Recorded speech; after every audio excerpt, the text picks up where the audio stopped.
Shirika kama la TTCL wameweza kuandika historia mpya kwa kupata faida kwa mara ya kwanza katika kipindi kirefu, ambapo kwa sasa hivi mwaka huu wa fedha wameweza kuzalisha kiasi cha shilingi bilioni 22.9 wakilinganisha na hasara ya mwaka jana.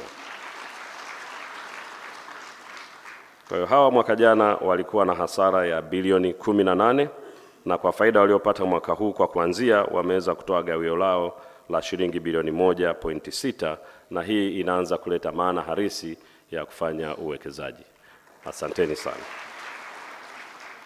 Pia shirika la Posta ambalo mtu mwingine anaweza kalitizama akasema hii ni shirika lililokufa, kwa sababu tunaikumbuka Posta katika barua, katika parcel tu.